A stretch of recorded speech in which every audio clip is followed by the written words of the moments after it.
Olá, como você está? Estou aqui para mais uma mensagem, mais uma palavra que Deus colocou no meu coração para compartilhar com você. Espero que você esteja bem, mas se você não estiver, espero que ao final desse vídeo você esteja, amém? Porque a palavra de Deus, ela é poderosa, ela é viva, é eficaz, é capaz de separar juntas e medulas. O que significa isso? Ela é capaz de dividir, a nossa história, a nossa vida, o nosso momento, né? Deus, a palavra de Deus tem o poder de separar aquilo que é bom, aquilo que é ruim. É a palavra viva e eficaz do Senhor. Então, com certeza, ela vai trazer alguma mudança para sua vida, porque a palavra de Deus ela não volta vazia, né? Toda vez que a palavra de Deus ela é ensinada, mencionada, profetizada, ela vai plantar uma semente e essa semente venha dar frutos, ok? Então, eu espero que em nome de Jesus, no fim desse vídeo, você esteja bem. E a palavra que nós vamos ler hoje está lá em Gênesis, no capítulo 22, quando Deus ordena que Abraão sacrifique Isaque. Nós não vamos ler o capítulo todo, mas vamos ler quase todo, amém? Então, vamos lá, está em Gênesis 22 e eu vou começar ali no versículo 3, amém? E diz assim: Então se levantou Abraão pela manhã de madrugada e pôs Sela em seu jumento. Tomou consigo 2 dos seus moços e Isaque, seu filho. Partiu a lenha para o holocausto, levantou-se e foi ao lugar que Deus lhe dissera. Ao terceiro dia, levantou Abraão os seus olhos e viu o lugar de longe. E disse Abraão aos seus moços: Ficai aqui com o jumento. Eu e o moço iremos até ali. Havendo adorado, tornaremos a vós. E tomou Abraão lenha do holocausto e pô-las sobre Isaque, seu filho. Tomou o fogo e o cutelo da sua mão e seguiram juntos. Então falou Isaque a Abraão, seu pai, e disse: Meu pai. E ele disse: Eis-me aqui, meu filho. E ele disse: Eis aqui o fogo e a lenha. Mas onde está o cordeiro do holocausto? E disse Abraão: Deus proverá para si o cordeiro para o holocausto, meu filho. Assim caminharam juntos. E chegaram ao lugar onde Deus lhe dissera, e edificou Abraão ali um altar. E pôs em ordem a lenha, e amarrou a Isaque, seu filho, e deitou sobre o altar e em cima da lenha. Estendeu Abraão a sua mão, tomou o cutelo para imolar o seu filho. Mas o anjo do Senhor lhe bradou, dizendo dos céus: Abraão, Abraão! E disse ele: Eis-me aqui. Então disse: Não estendas a tua mão sobre o moço, nem lhe faças nada, porquanto agora sei que temes a Deus, e não me negaste o teu filho, o teu único filho. Então levantou Abraão os seus olhos e viu um carneiro atrás dele, travado pelos seus chifres num mato. E então Abraão tomou o carneiro e ofereceu em holocausto, em lugar do seu filho.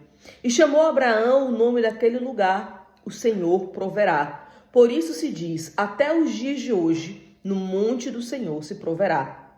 Então o anjo do Senhor chamou Abraão pela segunda vez, desde os céus, e disse: Por mim mesmo jurei, diz o Senhor, porquanto fizeste esta ação e não me negaste o teu filho, o teu único filho. Deveras te abençoarei e grandiosamente multiplicarei a tua descendência como as estrelas dos céus e como a areia que está na praia do mar. E a tua descendência possuirá a porta dos seus inimigos. E em tua descendência serão benditas todas as nações da terra, porquanto obedeceste a minha voz. Amém? Deus Pai misericordioso, grandioso, Deus poderoso, Rei dos reis, Senhor dos senhores.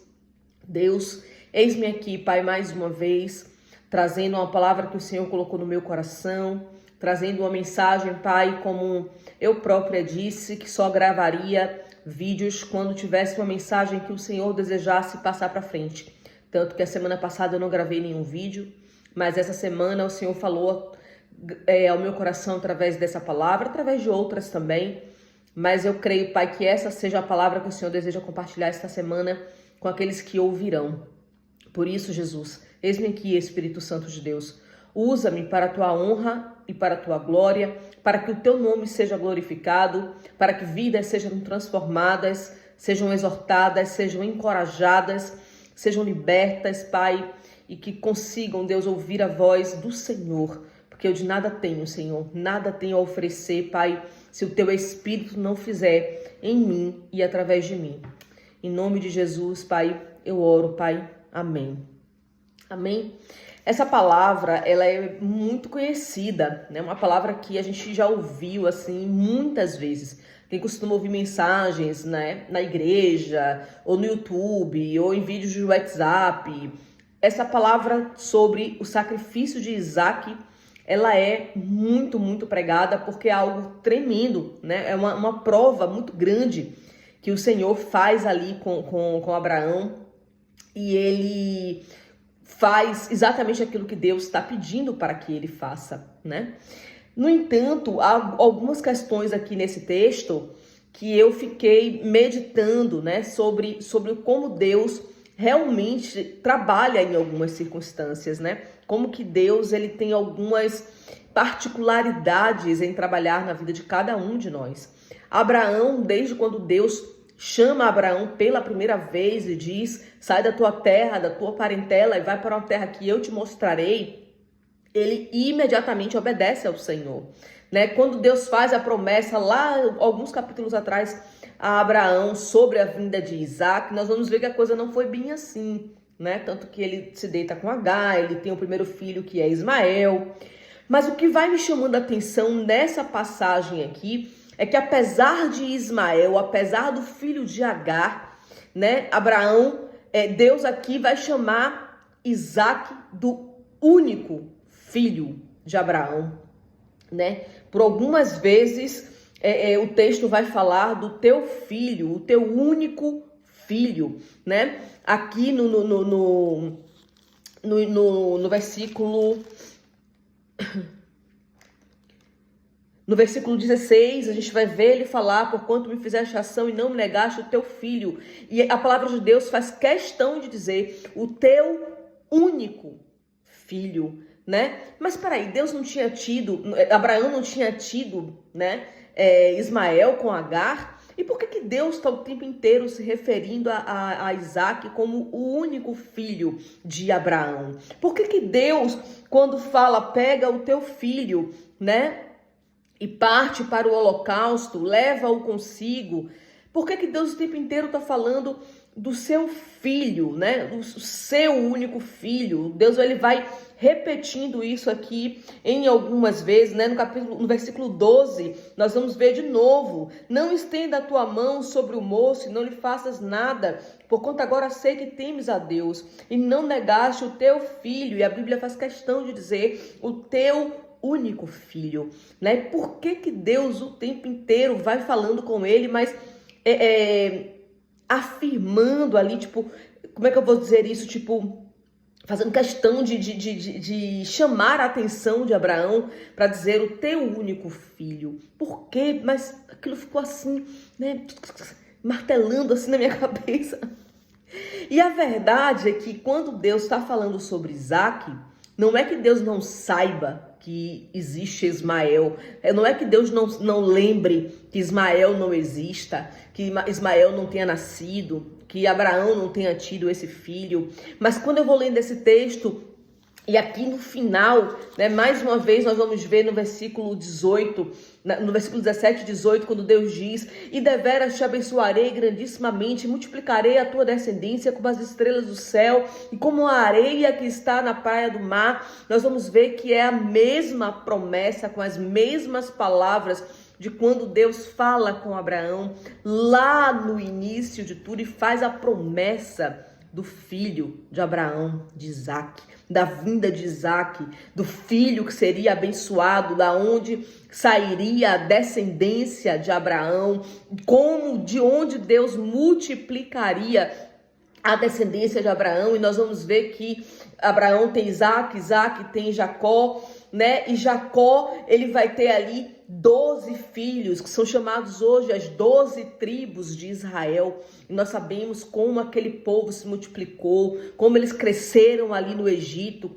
né? Quando a família de Jacó tá ali na Mesopotâmia, eles vão para Canaã, e quando eles chegam em Canaã, há uma grande fome em toda a terra, e a única terra que tem alimento, que tem trigo, que tem pão, é o Egito, para onde Deus mandou José, um dos seus filhos, né? E a gente vai ver ali, quem conhece a história de José, de como José foi usado pelo Senhor para abençoar não só ao Egito, mas a muitos povos, nações de toda a terra, inclusive a do seu próprio pai, dos seus irmãos que lhe traíram. E a gente vai ver aquele povo chegar ali no Egito e crescer abundantemente ao ponto, né, depois de se tornarem escravos ali, mas Deus vem através de Moisés, liberta aquele povo, leva de volta para a terra de Canaã e é uma grande nação. Então, Abraão, ele não viu o cumprimento da promessa, mas ele não deixa de ter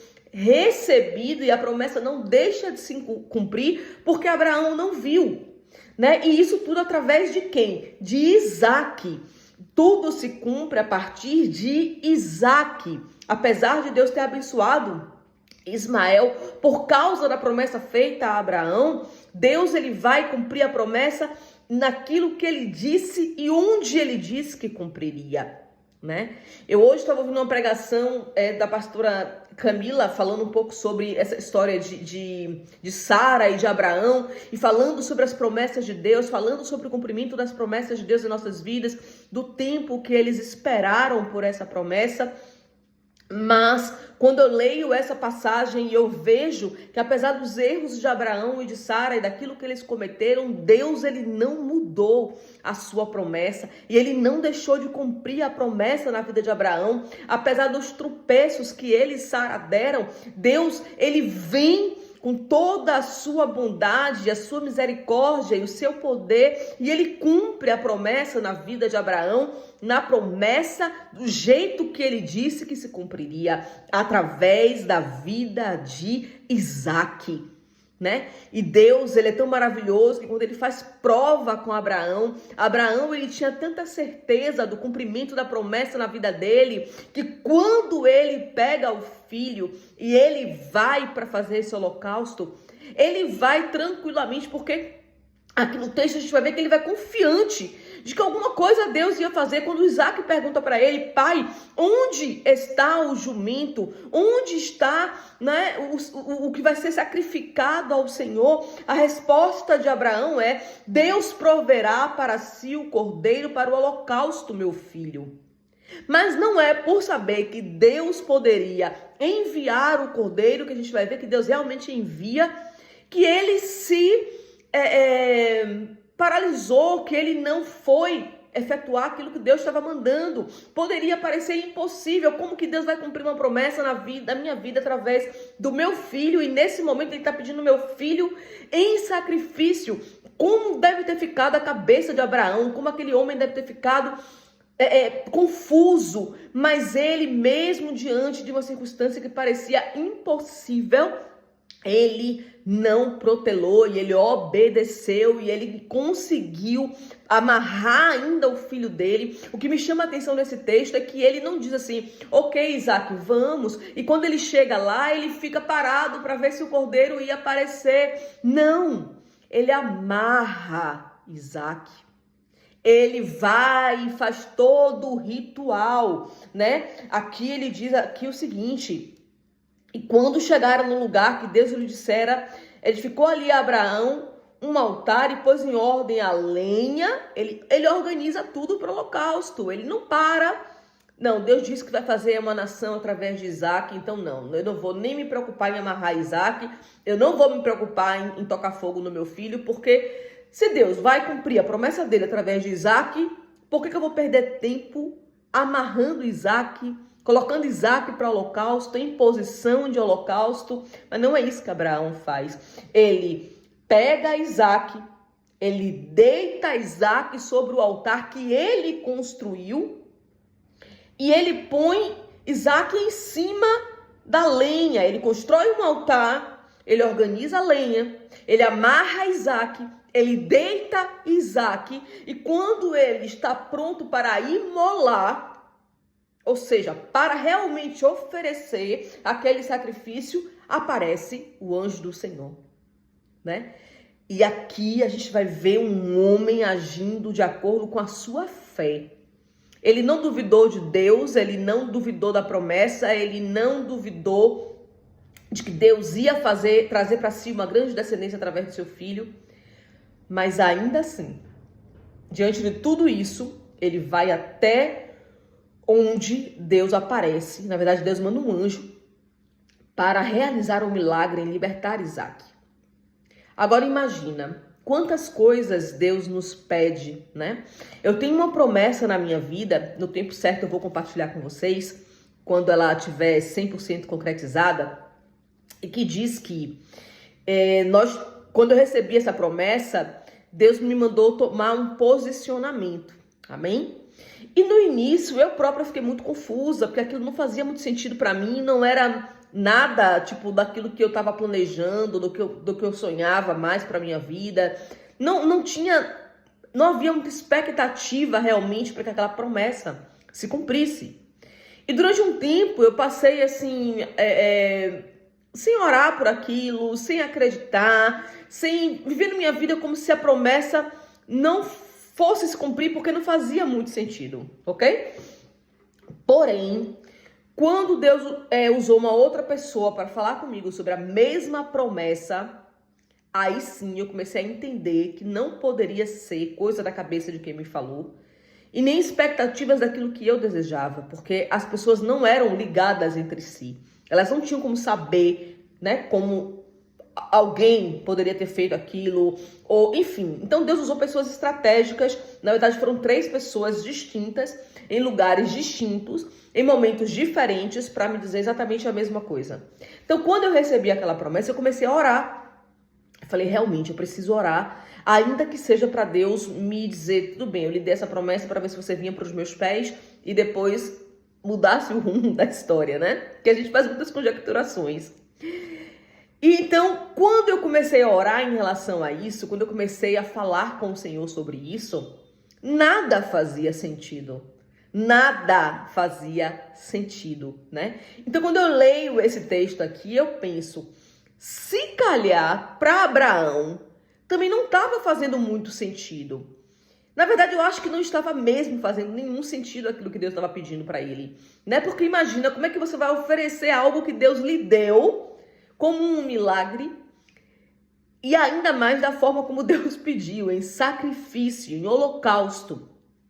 Da onde viria então a descendência dele, né? O que será que passou na cabeça de Abraão? O que passa na minha cabeça é que para ele pode não ter feito nenhum sentido de fato, ok? Mas o mais interessante de tudo é que apesar dele preparar Isaac, né, dele amarrar Isaac, dele construir o altar, dele preparar a lenha, dele fazer tudo bonitinho, como mandou o Senhor, né, ele continuava crendo naquilo que Deus tinha dito. Por que ele continuava crendo? Por causa da resposta que ele deu a Isaac alguns versículos antes.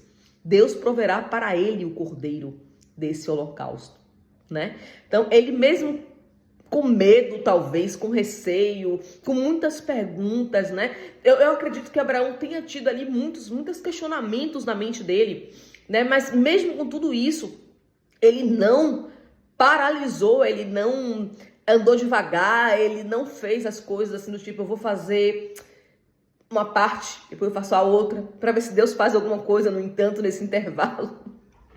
Não, ele faz tudo o que ele tem que fazer, mas ele sabia que Deus ia fazer algum milagre e Deus realmente faz. Amém? O que é que eu aprendi com isso que eu queria tanto compartilhar com você? Ainda que nada na sua vida esteja fazendo sentido nesse momento, ainda que as promessas que Deus tenha feito para a sua vida pareçam ser loucura, ainda que aquilo que Deus tenha lhe pedido nesse momento para que você abra mão, não faça nenhum sentido, obedeça. Obedeça, confie, acredite, tenha certeza absoluta no seu coração de que Deus vai fazer um milagre. Deus, ele já tem o cordeiro preparado para o holocausto. Deus, ele tem tudo sob o controle, ele não se atrasa. A palavra de Deus diz que na hora em que ele pega, né, o cutelo para imolar o seu filho, o anjo do Senhor lhe bradou dos céus e disse: Abraão, Abraão. E ele disse: eis-me aqui. Então disse: não estendas a tua mão sobre o moço e não lhe faças nada, porquanto agora sei que temes a Deus e não me negaste o teu filho, o teu único filho. Então foi no timing, foi na hora certa, foi no momento exato. Deus não se atrasa, Deus não se adianta, Deus não vai atropelar as coisas, nem vai matar as promessas que Ele te fez. Ele é fiel para cumprir a sua promessa na sua vida. Deus, ele não tarda, ele não falha, ele não se arrepende, ele é Deus fiel. Amém? Então, por mais difícil que as coisas estejam na sua vida hoje, por mais complicadas que as coisas pareçam nesse momento, por mais impossíveis que elas sejam, Deus é o Deus do impossível. Não dorme nem pestaneja o guarda de Israel. Ele é Deus fiel, Deus todo-poderoso, o Criador dos céus e da terra, o grande eu sou, e Ele vai cumprir a sua palavra, porque Ele não é homem para que minta, nem filho do homem para que se arrependa. Aquilo que Deus diz que vai fazer, Ele vai fazer, e ponto final. Amém? E aqui Ele vai fazer o quê? Reforçar a promessa que ele havia feito para Abraão lá atrás, no versículo 16. Por mim mesmo jurei, diz o Senhor, porquanto fizeste esta ação e não me negaste o teu filho, o teu único filho, deveras te abençoarei e grandissimamente multiplicarei a tua descendência como as estrelas dos céus e como a areia que está na praia do mar. A tua descendência possuirá a porta dos seus inimigos. E em tua descendência serão benditas todas as nações da terra, porquanto obedeceste a minha voz. Obediência, a confiança, a fé, o conhecer a promessa de Deus trouxe à vida de Abraão obediência. Por que que ele obedeceu?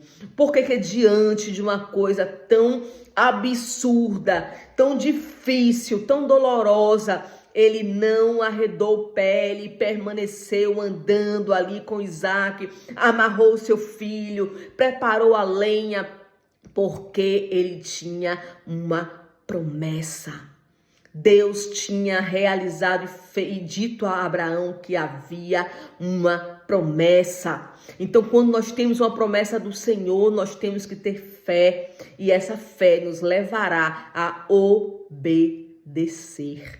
Obedecer. Existe uma ordem aqui, né? Ouvir a promessa, confiar na promessa, acreditar na promessa e verdadeiramente obedecer, ainda que tudo ao seu redor pareça impossível. Ainda que pareça que você vai tocar fogo no seu Isaac, Deus está percebendo as suas atitudes. Deus está olhando as suas atitudes. Deus está de olho naquilo que você faz diante da promessa que Ele te entregou. E realmente, será que nós estamos obedecendo, traçando cada passo daquilo que Deus quer? Aqui Abraão anda pra caramba com Isaac. Ele prepara a lenha, ele faz o altar, ele amarra Isaac, ele faz cada passo daquilo que Deus mandou ele fazer para sacrificar o seu filho. Ele não estava preocupado se Isaac ia morrer, se Deus ia ressuscitar Isaac, o que Deus iria fazer para salvá-lo daquela situação. A única coisa que ele sabia é: Eu preciso obedecer. Eu preciso obedecer. Confiar, acreditar na promessa e obedecer. A palavra de hoje é obediência, confiança no Senhor, atitude em cada direção que o Senhor te der. Continue firme, avance naquilo que o Senhor já disse a você que Ele vai fazer. Continue avançando, continue andando, prepare o seu altar, prepare a sua lenha, amarre o seu cordeiro, porque Deus vai enviar a solução, Ele é o Deus Todo-Poderoso. Amém? Que você comece a semana com essa palavra cheia do Espírito Santo, confiante na promessa que Deus tem na sua vida, nos planos que Deus já disse que vai realizar em você e através de você. Amém? Deus te abençoe, uma ótima semana para você. Até o próximo vídeo, que Deus abençoe você e a sua família.